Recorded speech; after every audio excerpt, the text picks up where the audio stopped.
Good evening, folks. It's Diamond with the Oppenheimer Ranch Project and Magnetic Reversal News, bringing you a magnetic excursion update Sunday, October 13th, around 9 p.m. Mountain Time, 2024. Elon Musk made history today. It was amazing. Take a look at this.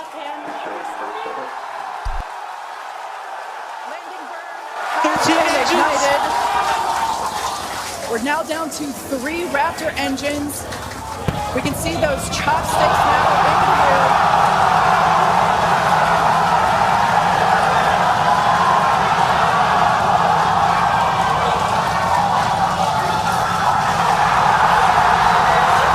Booster, let me current shutdown. Megadilla has popped the booster. Oh my goodness. We have more to talk about. Keep calm. It's boom time. Unfortunately, the third assassination attempt has just occurred. An armed man named Van Miller was arrested outside of Trump's Coachella rally. And well, they want this guy in the ground because he potentially could save us from the globalists.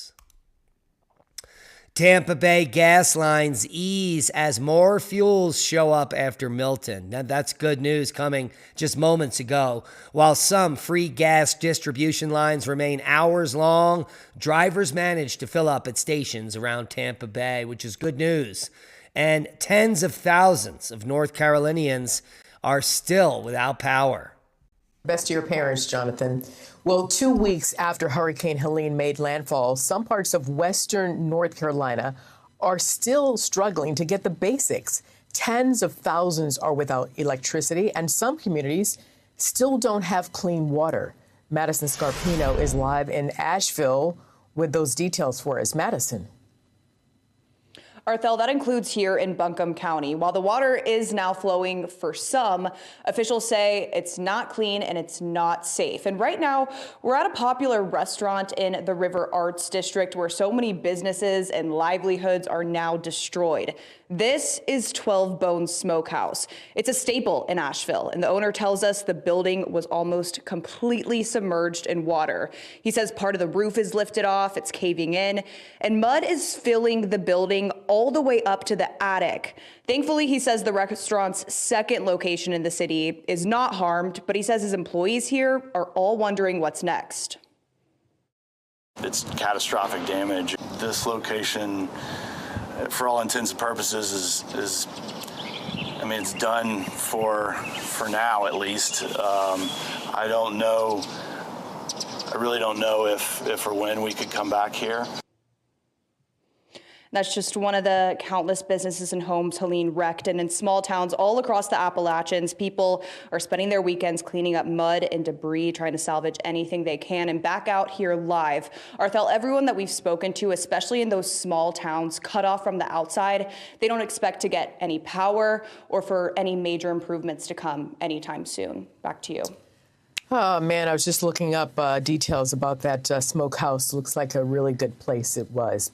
Well, certainly a sad state of affairs there in western North Carolina. I used to live in Buncombe County and work in the hospitality industry there.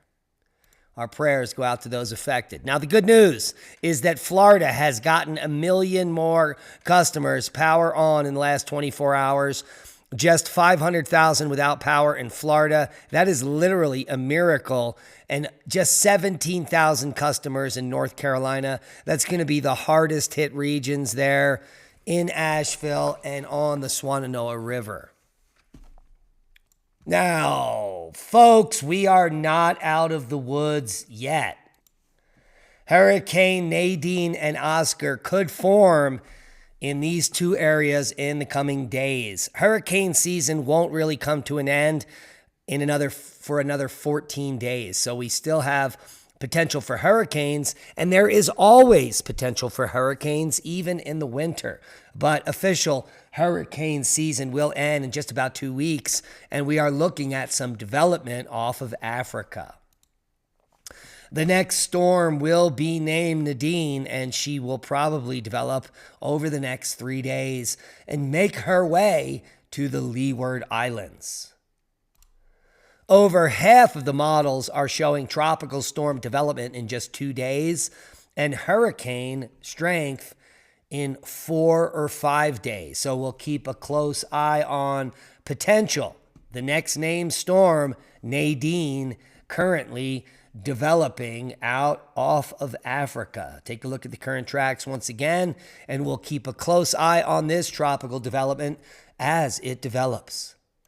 A quick look at the GFS model, and it's showing heavy snow coming into the picture for the Northeast and the Pacific Northwest. And here is the full forecast. Strong storm impacting Alaska. Heavy rain continues in southeast Florida. That's coming to an end.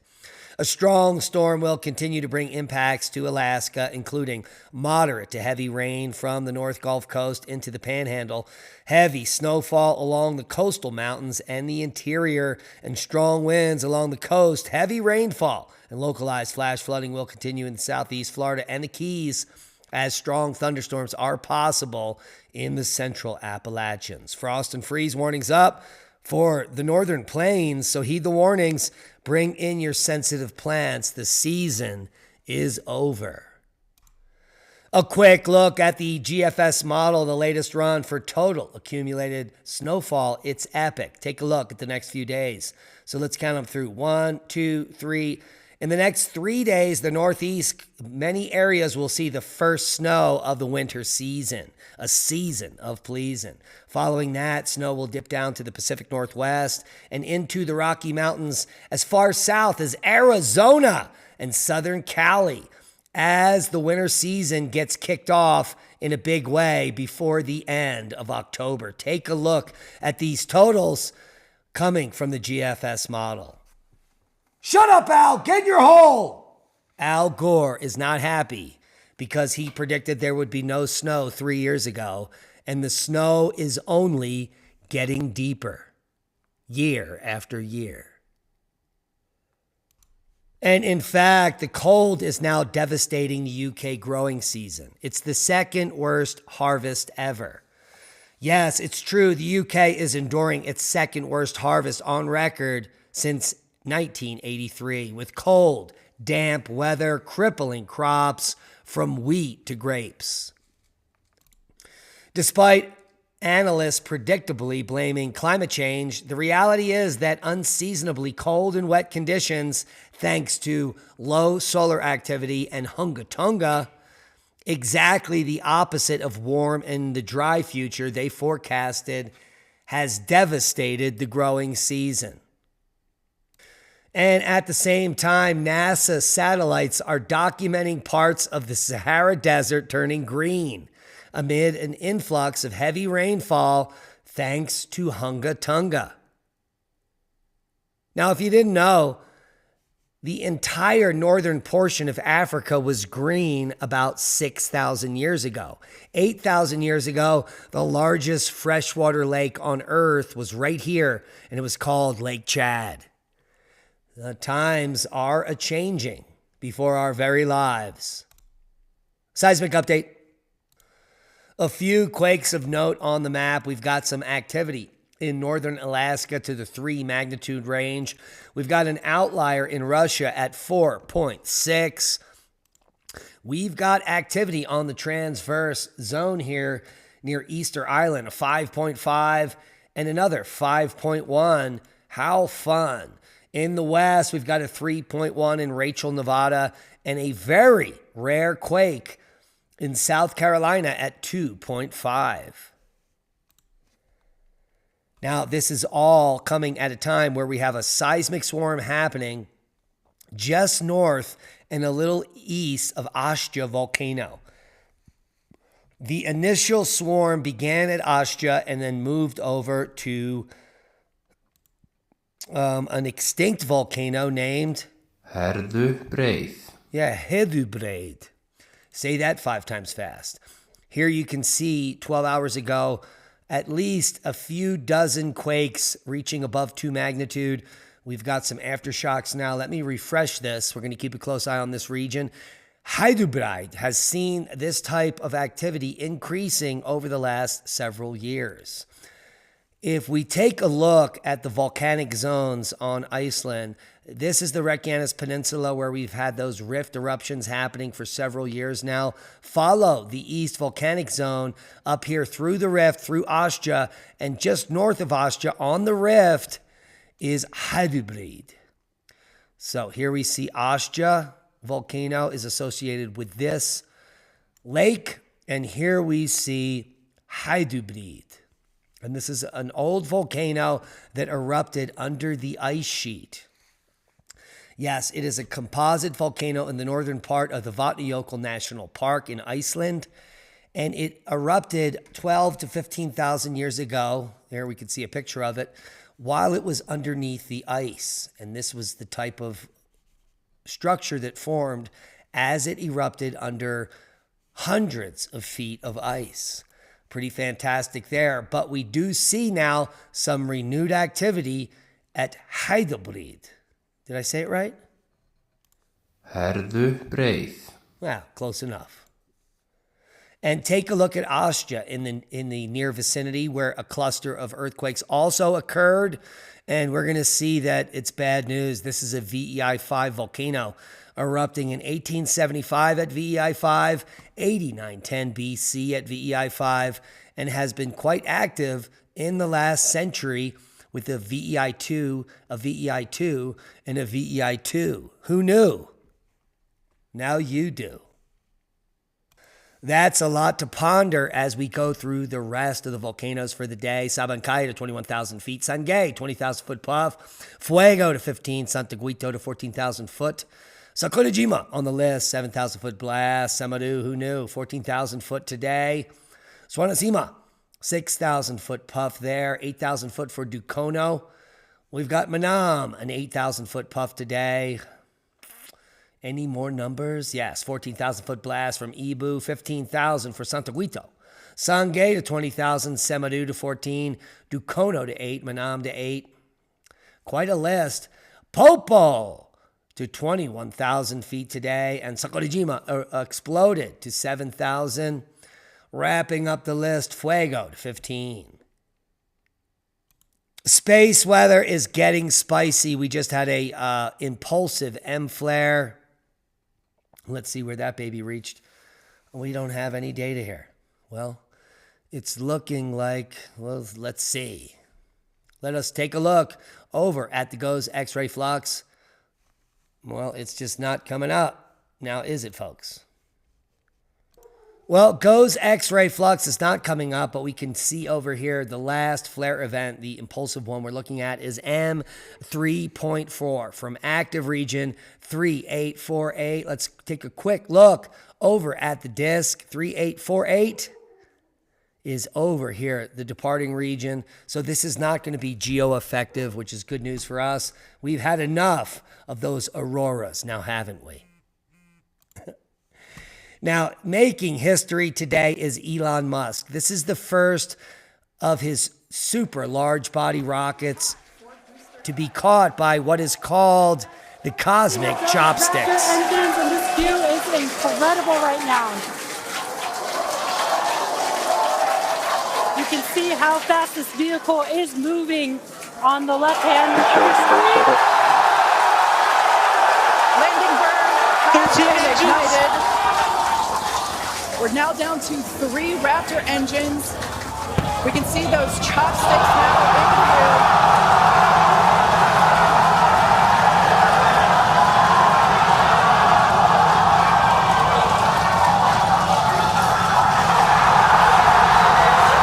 Booster, landing current shutdown. Megadilla has caught the booster.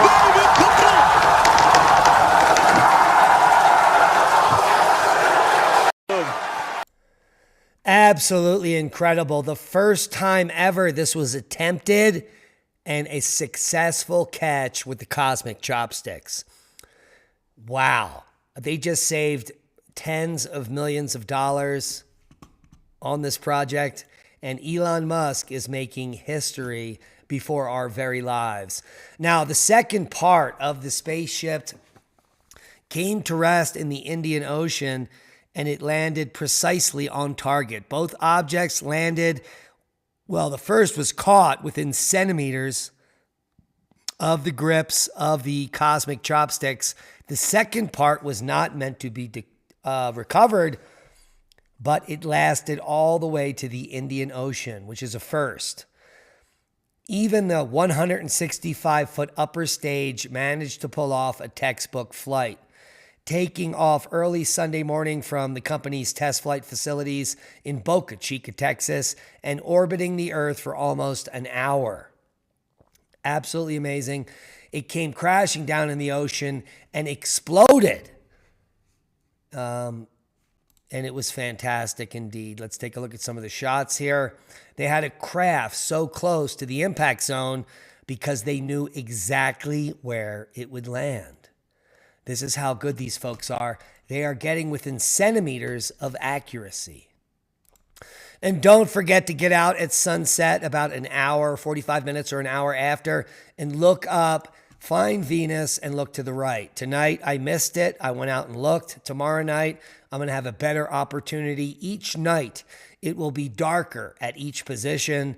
So the availability for you to see this will increase through the 18th, which is good news. Tomorrow night, I'm going to be setting up a telescope and a camera and hopefully capture the comet as after the sun sets. Now, space weather fears in New Zealand as it plans for a potential major infrastructure failure as soon as 2025. New Zealand is taking the aurora down to mid-latitude seriously because they know that the magnetosphere is waning and they are warning the public, unlike our own government in our own country, because they're suckers and they can suck it. Have you heard about the Immaculate Constellation? Yes, this is a hidden government program about UAPs. Yeah, all the fake UFOs from aliens. Yeah, these are all government programs, maybe reverse engineered alien craft, and it's coming to light now. You can't hide everything forever, and in the times we're coming towards the singularity, all information will be revealed in the next 6 years. Isn't that exciting? Here's exciting breakthroughs in archaeology. Advanced technology discovered under a Neolithic dwelling in Denmark. These dwellings have been dated to 5,000 years ago, and they just found a stone-lined, wait for it, yeah. They had a root cellar, a stone-lined root cellar and a refrigeration system 5,000 years ago. Thank God for the railroad construction through a farm in the Danish island of Falster, or no one would have known. Archaeology researchers from the Museum of Lolland, Falster, along with Aarhus University in Denmark, have analyzed the site in a paper, Stone Paved Cellars in the Stone Age. Archaeological evidence for Neolithic subterranean constructions from Falster, Denmark. And we will leave you links to the paper below. Stone Paved Cellars in the Stone Age? Yes. Archaeological evidence for a Neolithic subterranean construction from Falster, Denmark. Absolutely fantastic. Let's take a look at the artist reconstruction. Now, guys, if you didn't know, we have a preparedness storm. If you're prepping and you want to support the channel, why not get the best 4- and 5-star rated products on the internet from our store? We vetted all these products, we own them, and we've got hundreds of products for you to peruse. From wood gasifiers to animal butchering, CB radio technology, long-term food storage, Scandinavian hatchets, vape pens, telescopes, organic gardening essentials, survival seeds, seed banks, health supplements, and more. It's all in the store. Go get it. The link will be below. And if you're looking for long-term food storage, preparewiththeranch.com. All of the preparedness packets are on sale for the next month. The ultimate cooking, lighting, and emergency power kit, just $236 down from $320, and more and more. The 12 best-selling emergency products and, well, tons of great packages for you to survive and thrive in a grid down scenario. And that's a boom to knowledge. Please share the video. We need your help to grow. Hit the thumbs up. It helps with the algorithm. And when you do subscribe, hit the bell and be well. We love you. Be safe.